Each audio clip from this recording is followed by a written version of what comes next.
Bangunan liar berdiri di atas saluran air menjadi penyebab banjir dibongkar.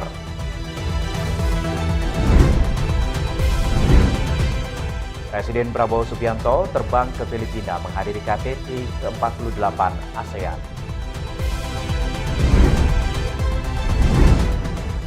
Donald Trump menyatakan operasi tempur Epic Fury atau perang di Iran sudah berakhir. Halo, selamat petang pemirsa. Anda menyaksikan Berita Nasional Petang edisi Kamis 7 Mei 2026. Selain beberapa informasi tadi, kami juga masih mempunyai beragam informasi menarik lainnya. Sama saya, Ishak.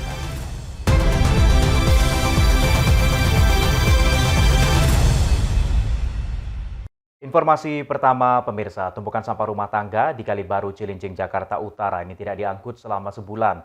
Sampah meluber ke jalan, mencemari kolam retensi dan juga bau menyengat, bahkan mengganggu penduduk setempat. Warga kebingungan kemana harus membuang sampah.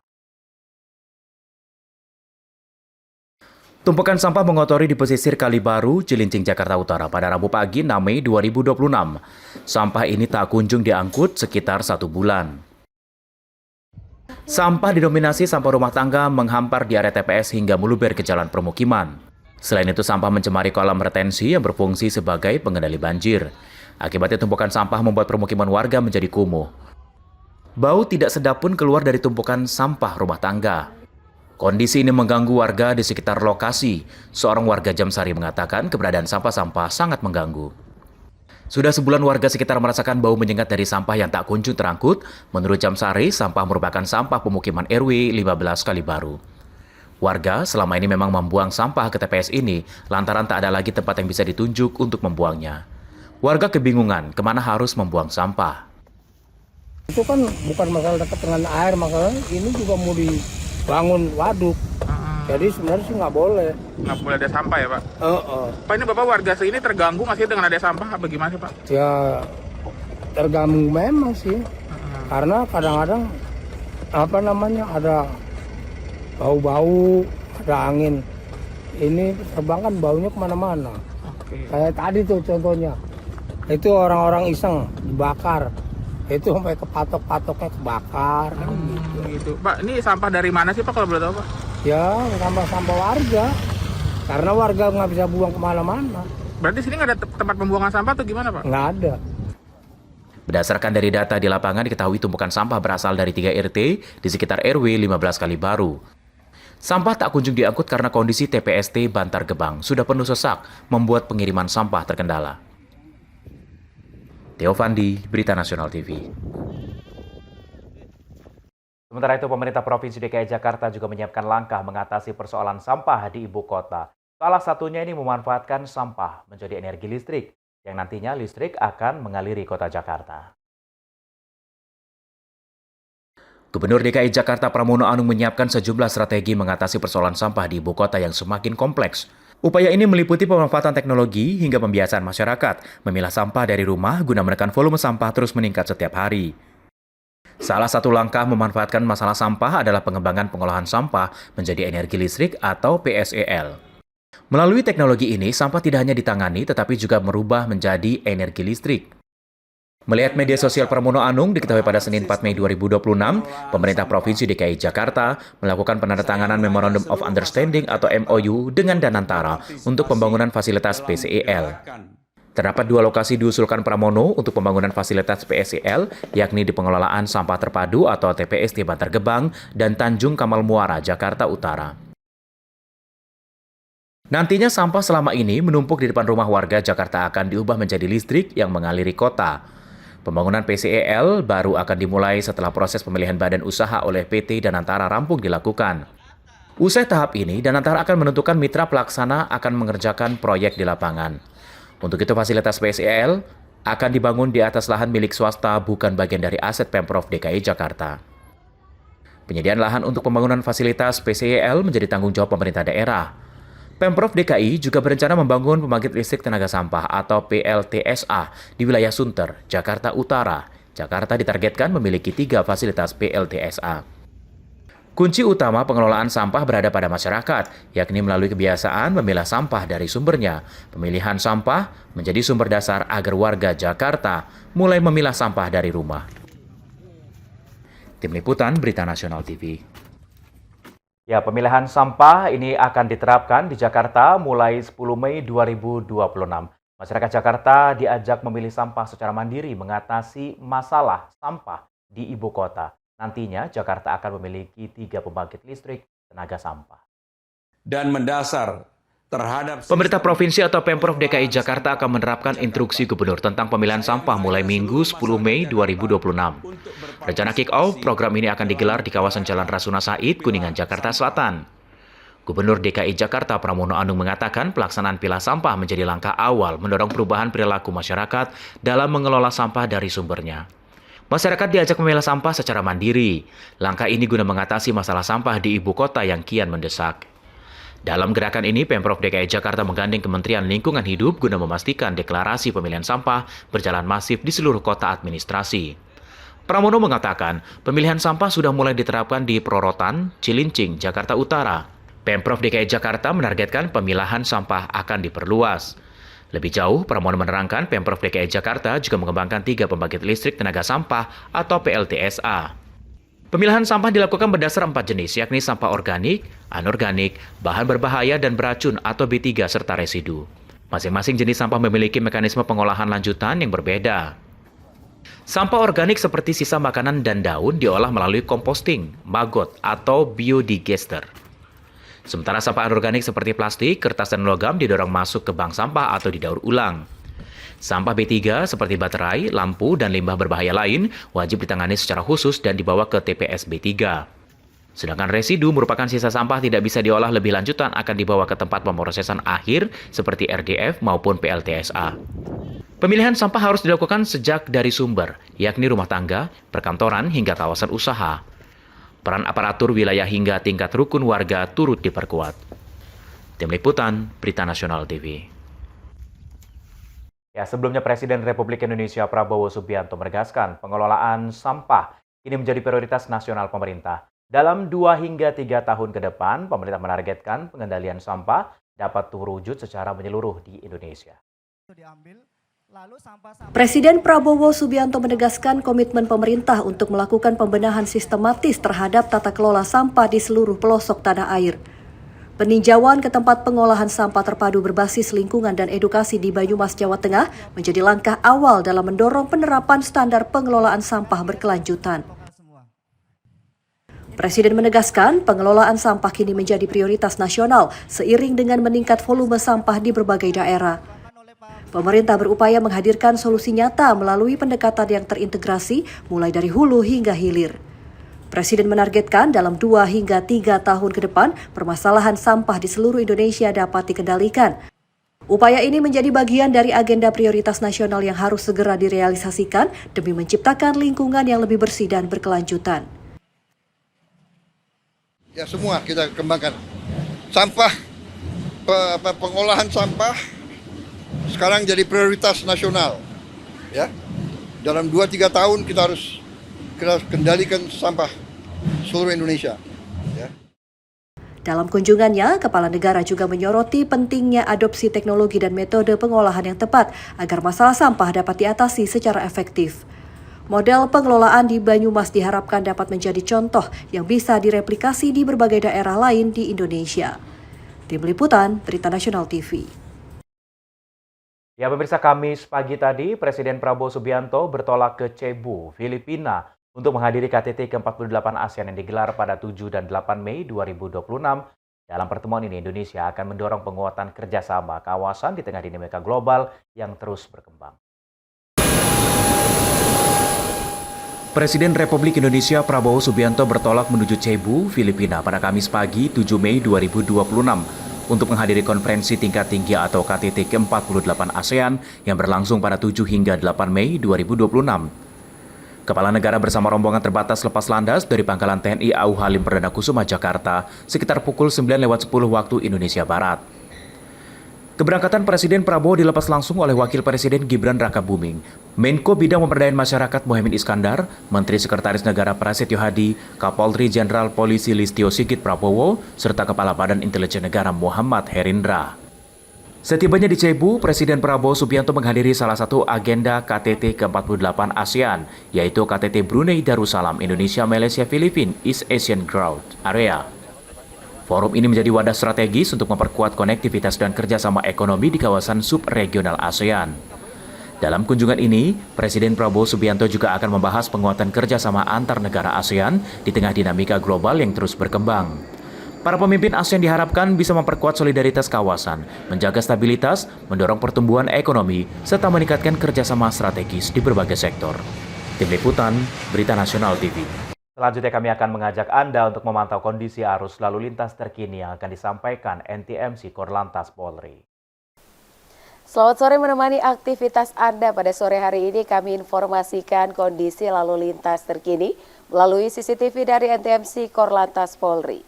Lokasi yang pertama saja kita pantau di flyover Simpang Grogol, Jakarta Barat. Pemirsa, lalu lintas pada kawasan ini terpantau dari arah Jalan Raya dan Mogot yang akan menuju ke arah Letjen S. Parman pada sore hari ini terpantau lancar dan didominasi oleh kendaraan roda 4.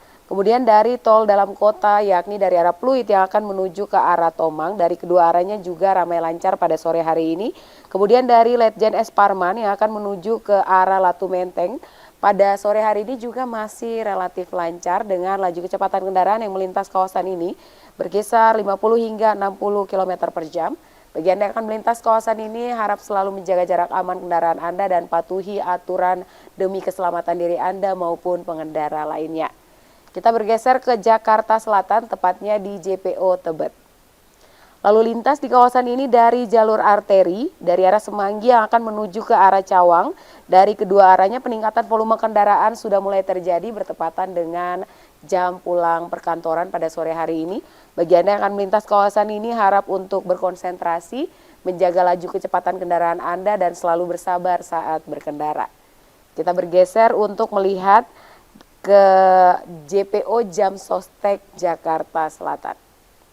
Lalu lintas di kawasan ini dari arah Pancoran yang akan menuju ke arah Semanggi pada sore hari ini cukup ramai dan lancar.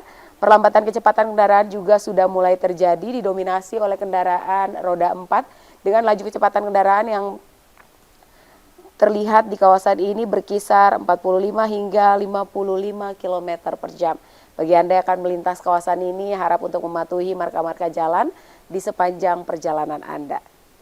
Dan selanjutnya di lokasi yang terakhir kita pantau di exit tol Bekasi Barat, pemirsa.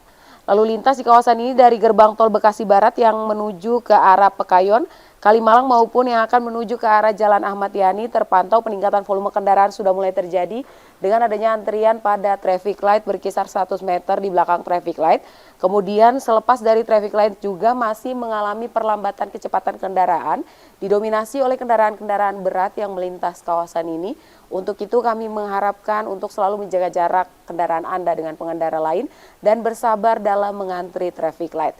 Kemudian dari arah sebaliknya yakni dari arah Pekayon maupun Kalimalang yang akan menuju ke arah kiri yakni memasuki gerbang tol maupun yang akan menuju ke arah Jalan Ahmad Yani pada sore hari ini terpantau ramai lancar. Harap untuk mengikuti arahan petugas kami yang berada di lapangan maupun marka-marka jalan di sepanjang perjalanan Anda. Pemirsa selalu berhati-hati dalam berkendara dan juga waspada cuaca yang tidak menentu. Dan Anda dapat mengupdate informasi terkait bagaimana kondisi lalu lintas pada call center kami di 1500669 maupun WhatsApp center kami di 085871500669. Demikian informasi dari Brigadir Susan, semoga bermanfaat. Selamat sore dan salam presisi.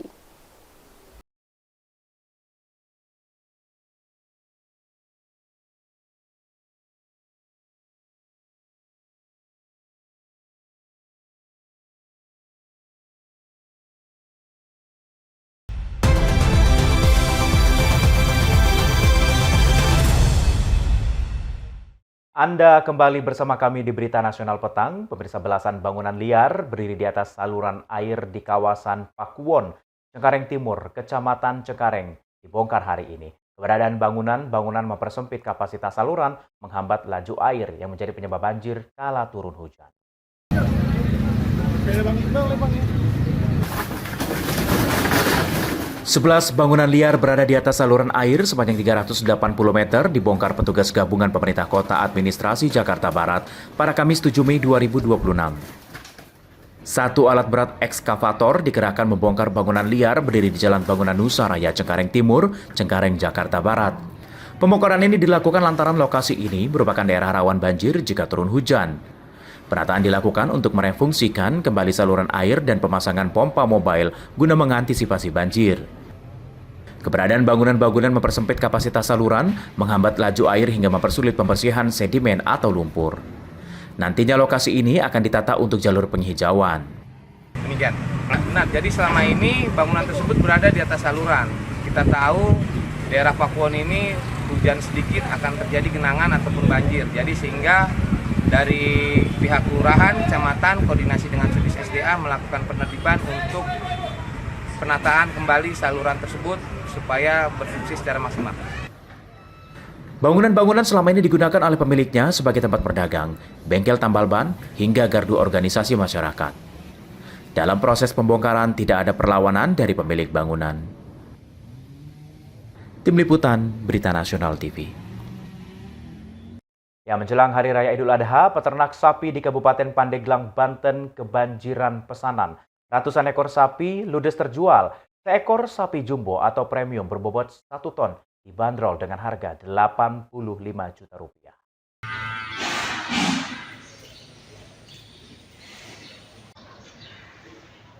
Menjelang Idul Adha 1447 Hijriah yang jatuh pada 27 Mei 2026, permintaan hewan kurban di Pandeglang, Banten mengalami peningkatan signifikan.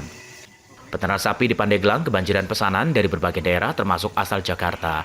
Lonjakan permintaan dirasakan peternak sapi. Ari Praganta, pemilik peternak sapi Jawara di Desa Cimanuk, Kecamatan Cimanuk, Pandeglang, Banten, mengaku dari 250 ekor sapi siap dijual. Sekitar 230 ekor laku terjual. Meski harga sapi mengalami kenaikan dibandingkan tahun sebelumnya, namun minat masyarakat untuk berkurban tetap tinggi. Pada tahun ini, harga sapi mengalami kenaikan sekitar 1 hingga 1,5 juta rupiah per ekor. Untuk sapi dengan bobot 250 kg dibanderol dengan harga 19,5 juta rupiah. Sementara untuk sapi jumbo atau premium dengan bobot 1 ton dihargai hingga 85 juta rupiah. Tapi meningkat sih pemesanan. Per hari ini sudah hampir 80% kita jual dengan stok yang ada. Meskipun harga tahun ini memang agak kenaikan, banyak yang kenaikan karena dari makanan naik, transportasi naik, tapi tidak mengurangi minat jamaah untuk berkurban. Alhamdulillah. Apa kalau harga termurah sampai termahal itu berapa, Pak? Di sini? Kita mulai dari 19-an. Termahal mungkin yang 1 ton ya, sampai sekitar 9 juta. Sejumlah pembeli mengaku sengaja memesan hewan kurban lebih awal guna mendapatkan harga lebih terjangkau serta pilihan sapi lebih variatif. Sebagai bentuk pelayanan, pihak peternakan memberikan fasilitas pemeliharaan gratis, termasuk biaya pakan hingga pengiriman ke alamat pembeli saat mendekati Hari Raya Idul Adha. Sapi berapa ekor? Ya sementara ini 7 ekor dulu. Ya biasanya kalau nambah kita segera hubungi bisa langsung ditambahkan. Untuk pesan pertama 7 ekor. Pak, ini kan lumayan masih cukup lama ya Idul Adha. Kenapa nih memilih lebih awal memesan sapi ini? Ya, satu memang sudah diperkirakan banyaknya sapi sekitar 7 ke atas gitu. Kedua kan kami juga harus bisa memperlihatkan kepada calon pengurban ini sapinya. Nah ini contoh sapinya. Kemudian kalau nanti lebih susah kita cari sapi yang bagus. Penjualan di tingkat peternak lokal meningkat. Dinas Pertanian Banten mencatat 80% pasokan hewan kurban masih mengandalkan kiriman dari luar daerah. Karena produksi lokal hanya mencukupi sekitar 19% dari total kebutuhan.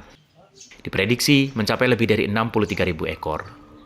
Dari Pandeglang, Banten, Firman Arif, Berita Nasional TV. Kita beralih ke informasi lain, pemirsa, efisiensi besar berhasil dicetak Perum Bulog setelah pemerintah memberikan dukungan pembiayaan berbunga rendah untuk penyerapan gabah petani. Kebijakan ini membuat Bulog menghemat anggaran hingga hampir 1 triliun rupiah pada tahun 2026.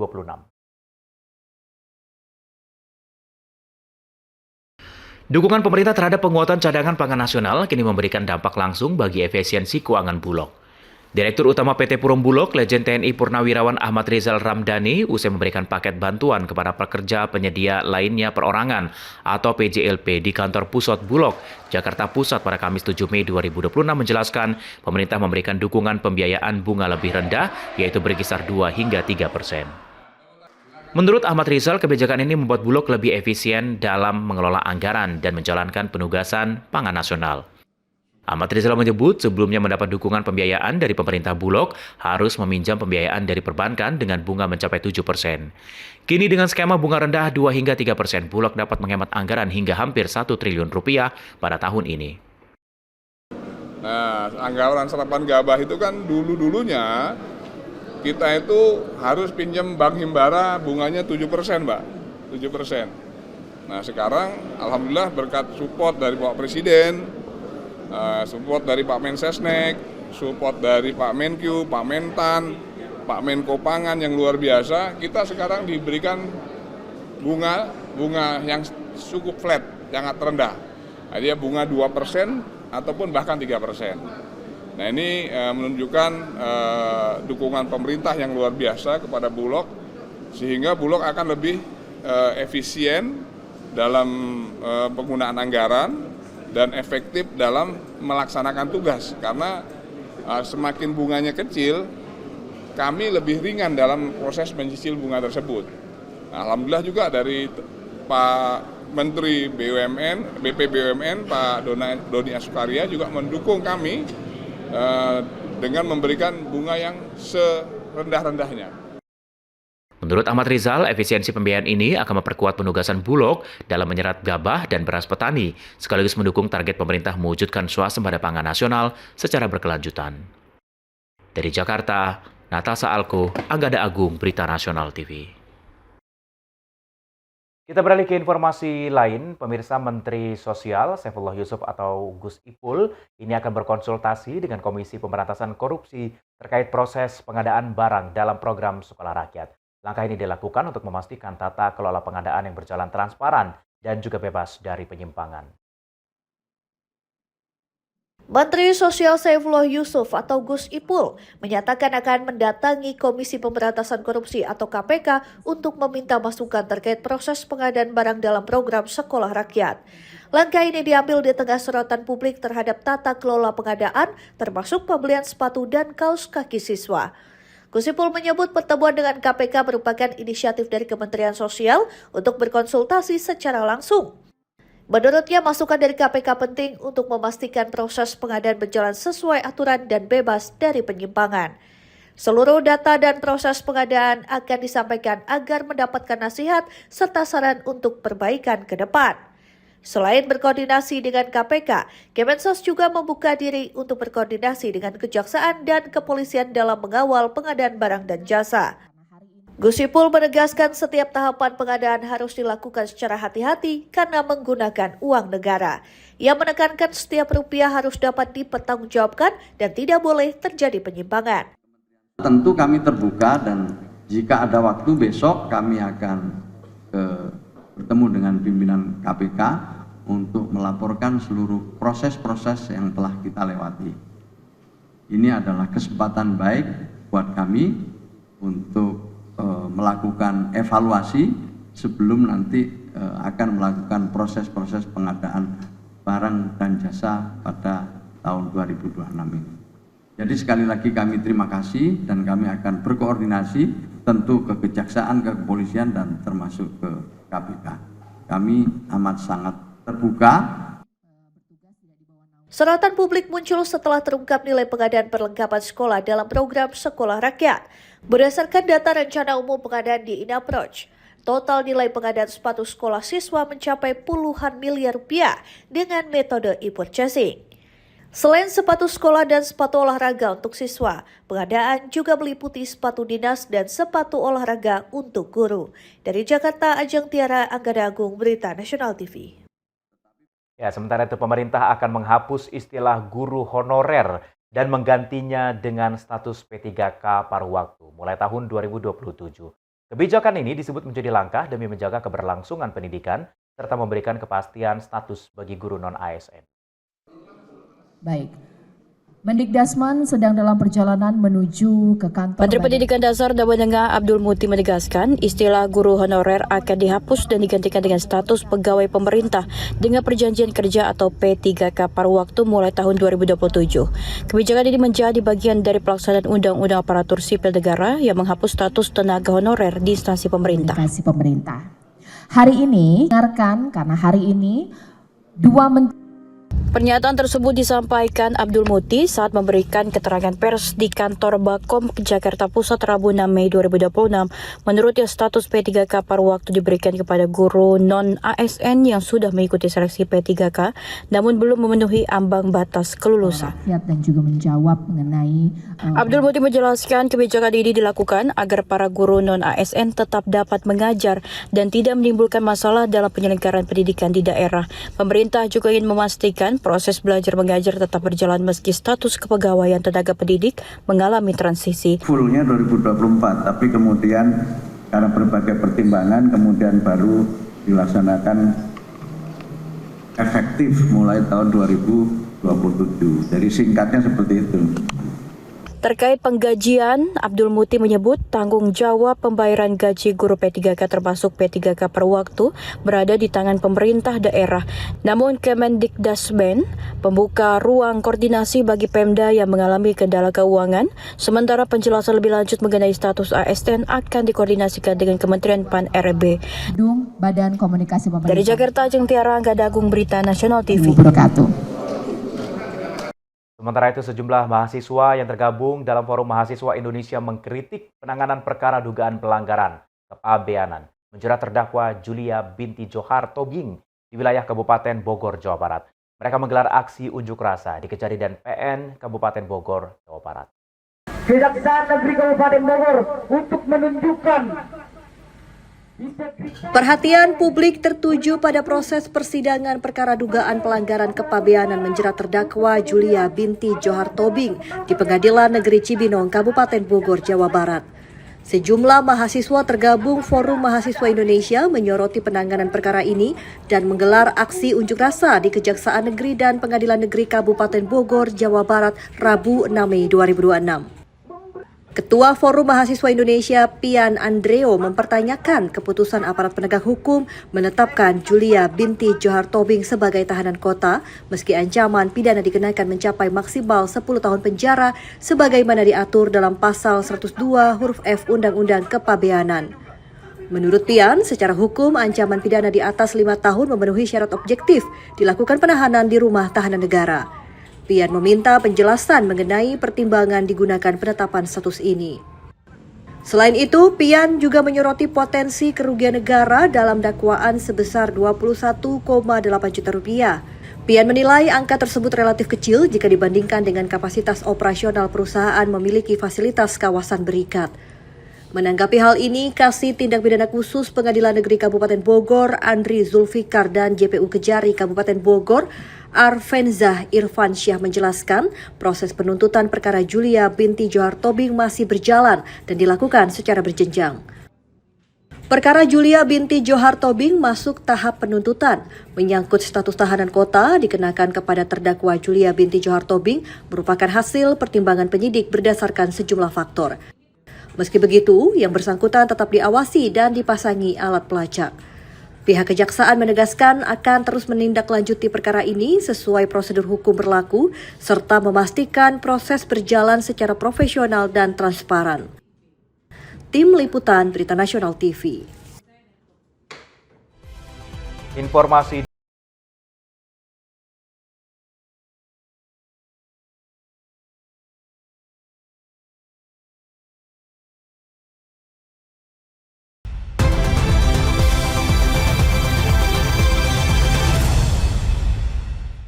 Anda kembali dalam Berita Nasional Petang. Pemirsa, Donald Trump ini menghentikan Project Freedom atau proyek kebebasan untuk mengawal kapal-kapal di Selat Hormuz. Iran mengejeknya sebagai kegagalan Amerika Serikat. Presiden Amerika Serikat Donald Trump menghentikan Project Freedom atau proyek kebebasan atau mengawal kapal-kapal di Selat Hormuz. Iran mengejeknya sebagai kegagalan. Sebelumnya, Trump mengklaim sepakat bersama menghentikan sementara operasi Amerika Serikat memandu kapal-kapal komersial melalui Selat Hormuz. The Wall Street Journal, Rabu 6 Mei 2026 melaporkan, Iran menyebut Trump menghentikan misi setelah pasukan Amerika Serikat gagal mengamankan jalur pelayaran kapal tanpa izin Iran. Anggota Parlemen Garis Keras Iran, Mahmoud Nabavian menilai keputusan ini merupakan kegagalan bagi Amerika Serikat. Di sisi lain, Trump melalui unggahan di Truth Social mengatakan ada kemajuan besar menuju kesepakatan perdamaian dengan Iran. Karenanya Trump akan menghentikan pengawalan kapal-kapal di Selat Hormuz sudah berjalan 48 jam. Amerika Serikat mengawal kapal-kapal di Selat Hormuz sejak Senin 4 Mei 2026. Menteri Pertahanan Amerika Serikat Pete Hegseth menegaskan gencatan senjata tetap berlaku meski menuding Iran menyerang kapal-kapal di Selat Hormuz dan negara-negara tetangganya pada Senin 4 Mei 2026. Menurut Hegseth, pengawalan Amerika Serikat terhadap kapal akan melewati Selat Hormuz adalah hal berbeda dari serangan terhadap Iran. Kepala Staf Gabungan Amerika Serikat, Jenderal Dan Kane mengatakan tindakan militer Iran sejak gencatan senjata, termasuk penembakan terhadap kapal-kapal komersial dan penyitaan 2 kapal belum mencapai tingkat memicu kembali perang. Meski begitu, Dan Kane menyatakan pasukan Amerika Serikat siap menggempur Iran dan hanya tinggal menunggu perintah. Ya, ini upaya Amerika Serikat mengawal kapal-kapal komersial terjebak blokade Iran di Selat Hormuz keluar dari perairan dihentikan. Trump beralasan ada kemajuan besar yang sudah dicapai menuju kesepakatan final bersama perwakilan Iran. Presiden Amerika Serikat Donald Trump menghentikan Project Freedom atau proyek kebebasan, yakni upaya Amerika Serikat mengawal kapal-kapal komersial terjebak blokade Iran di Selat Hormuz keluar dari perairan. Trump mengumumkannya pada Selasa 5 Mei 2026 atau sehari setelah Amerika Serikat memulai operasi ini dan ketika Gedung Putih menyatakan operasi tempur Epic Fury atau perang ke Iran berakhir. Hal ini disampaikan Trump di media sosialnya di Truth Social. Trump mengatakan Washington dan Teheran sepakat blokade Amerika Serikat terhadap pelabuhan Iran tetap berlaku meski Project Freedom akan dihentikan untuk jangka waktu singkat. Trump beralasan penangguhan Project Freedom untuk melihat apakah Amerika Serikat bisa membuat kesepakatan dengan Iran. Trump menyebut ada kemajuan besar sudah dicapai menuju kesepakatan final bersama perwakilan Iran. Sebelumnya, pada Minggu 3 Mei 2026, Trump mengumumkan rencana memandu kapal-kapal tersendat di Selat Hormuz untuk keluar dengan aman dari kawasan. Komando Pusat Amerika Serikat atau CENTCOM menyatakan akan mengerahkan kapal perusak rudal lebih dari 100 pesawat berbasis darat dan laut, platform tak berawak, dan 15.000 anggota mendukung operasi. Iran menentang proyek dan meluncurkan serangan terhadap kapal-kapal. Komandan CENTCOM Laksamana Brad Cooper menyatakan Korps Garda Revolusi Islam Iran atau IRGZ meluncurkan sejumlah rudal jelajah, drone, dan perahu kecil ke arah kapal-kapal dilindungi Amerika Serikat. Ya, sementara itu Gedung Putih menyatakan operasi tempur Epic Fury atau perang ke Iran berakhir. Amerika Serikat mengklaim Iran sudah tak bisa lagi memproduksi senjata nuklir. Menteri Luar Negeri Amerika Serikat Marco Rubio mengklaim Iran sudah tak bisa lagi memproduksi senjata nuklir. Hal ini disampaikan Rubio usai mengumumkan operasi Epic Fury Amerika Serikat di Iran memicu perang pecah sudah berakhir saat konferensi pers di Gedung Putih pada Selasa 5 Mei 2026. Rubio mengklaim operasi Epic Fury selesai lantaran semua tujuan utama Amerika Serikat di Iran sudah tercapai. Menurut Rubio, Iran sudah tidak punya kemampuan untuk melanjutkan program nuklir. Rubio menambahkan saat ini fokus Amerika Serikat beralih ke upaya perdamaian. Presiden Amerika Serikat Donald Trump ingin mencapai kesepakatan dengan Iran. Trump ingin duduk bersama dan menyusun nota kesepahaman bernegosiasi membahas semua topik utama harus ditangani, serta membuka penuh Selat Hormuz sehingga dunia kembali normal. Di sisi lain, CNN pada Selasa 5 Mei 2026 melaporkan sebagian kemampuan nuklir Iran masih selamat dari gempuran Amerika Serikat dan Israel. Ini berdasarkan analisis citra satelit. Tambang uranium Sakhalin, tempat bahan baku ditambang, tidak menunjukkan tanda-tanda kerusakan. Tempat-tempat seperti fasilitas konversi uranium Isfahan, lokasi pemurnian material memiliki sesuatu disembunyikan. Setelah diserang, Iran menutup beberapa pintu masuk ke terowongan bawah tanah di dekat fasilitas ini. Seperti diketahui, salah satu penyebab Amerika Serikat menyerang Iran karena program nuklir Iran. Negosiasi kedua negara buntu gegara program nuklir. Iran bersikeras program nuklirnya dipakai untuk tujuan sipil. Amerika Serikat menuding Iran menciptakan senjata nuklir mengancam Amerika Serikat, Israel, serta kawasan Timur Tengah. Jangan beranjak pemirsa, informasi dari dunia internasional lainnya akan kami hadirkan usai jeda, tetaplah bersama kami.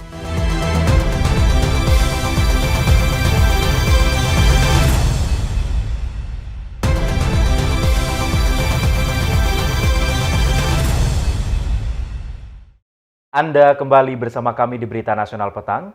Pemirsa, Donald Trump ini tanpa ragu akan meminta Presiden Xi Jinping mendorong Iran membuka blokade di Selat Hormuz. China merupakan sahabat dekat Iran. Beijing termasuk salah satu importir utama minyak Teheran. Presiden Amerika Serikat Donald Trump mau meminta tolong Presiden China Xi Jinping mengenai perang Amerika Serikat dengan Iran. Trump secara terbuka mengatakan akan membahas perang Amerika Serikat di Iran saat pertemuannya dengan Xi Jinping dijadwalkan pada pertengahan Mei 2026. China tak mendukung serangan Amerika Serikat. Trump memuji sikap Xi Jinping karena tidak secara langsung menentang operasi militer Washington di Iran. Padahal, Beijing merupakan salah satu importir utama minyak dari Teheran yang pasokannya terganggu akibat perang di Iran. Trump mengatakan sikap Xi Jinping karena Presiden China memandang posisi Trump sebagai Presiden Amerika Serikat.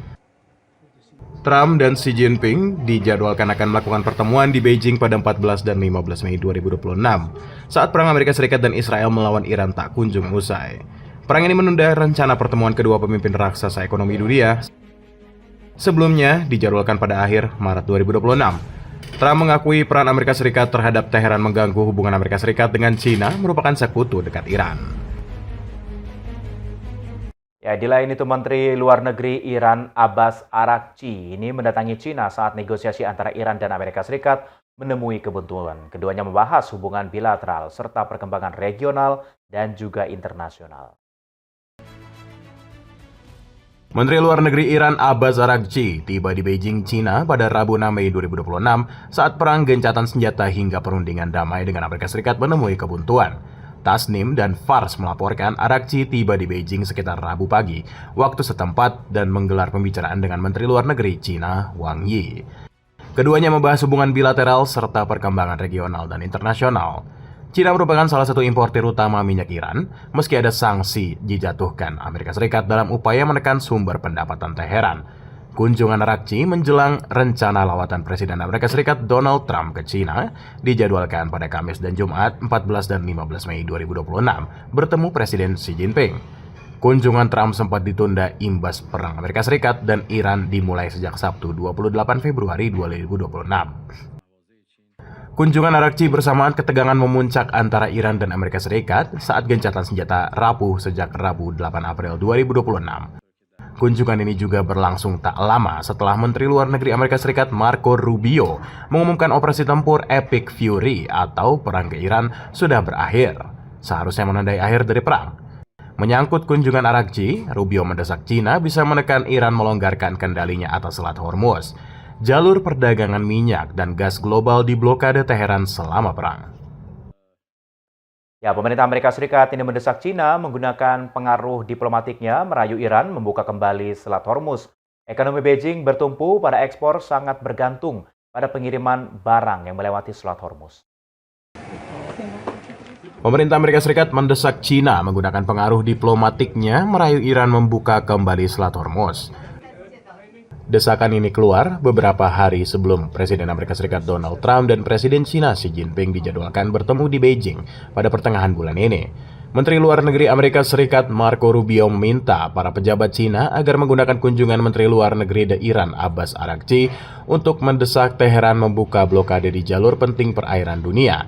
Ekonomi Beijing bertumpu pada ekspor sangat bergantung pada pengiriman barang yang melewati Selat Hormuz.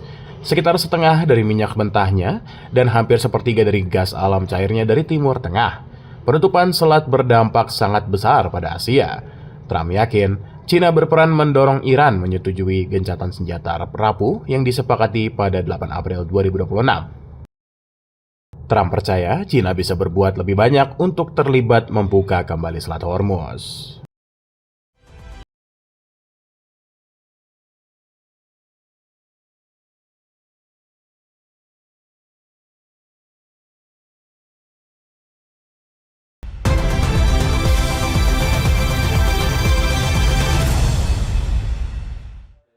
Anda kembali bersama kami di Berita Nasional Petang.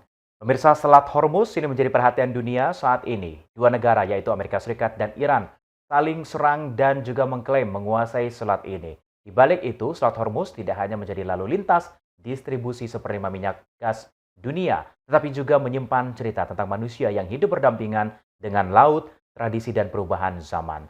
Di tempat ini terdapat kehidupan jarang terlihat di dunia luar, dari desa pesisir yang tenang hingga aktivitas pelabuhan yang padat. Seperti apa kehidupan di Selat Hormuz? Berikut tayangannya untuk Anda.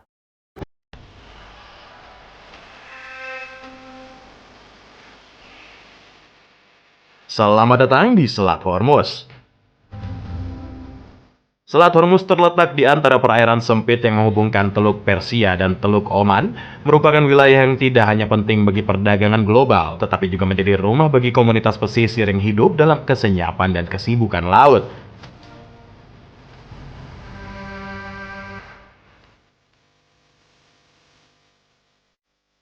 Selat Hormuz terletak di antara Iran di bagian utara dan Oman serta Uni Emirat Arab di bagian selatan. Wilayah ini menghubungkan Teluk Persia dan Teluk Oman yang menuju Laut Arab dan Samudra Hindia. Secara ekonomi, selat ini merupakan salah satu jalur paling strategis di dunia. Sebagian besar ekspor minyak dan gas dari negara-negara Timur Tengah melalui perairan ini. Kapal-kapal tanker besar setiap hari melintas membawa pergi yang mendukung ekonomi global.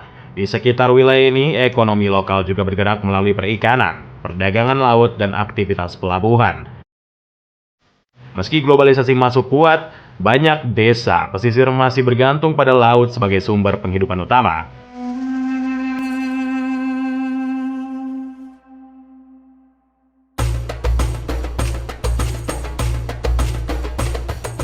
Di wilayah pesisir Selat Hormuz, kehidupan masyarakat sangat terikat dengan tradisi laut.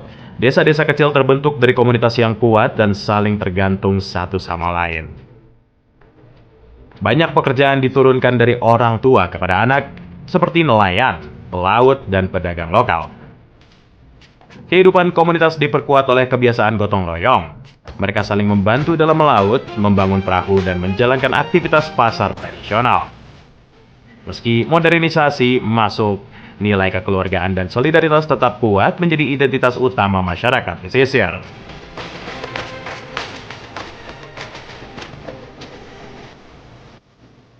Kehidupan sehari-hari di wilayah ini sangat dipengaruhi oleh laut dan cuaca. Banyak warga memulai hari sejak pagi buta untuk melaut. Makanan sehari-hari didominasi oleh hasil laut. Ikan segar menjadi menu utama yang diolah dengan rempah khas Timur Tengah seperti kapulaga, kunyit, dan saffron. Kehidupan harian berjalan sederhana, namun sangat terkait dengan ritme laut. Saat cuaca baik, aktivitas ekonomi meningkat. Namun, saat kondisi buruk, kehidupan menjadi lebih tenang dan terbatas.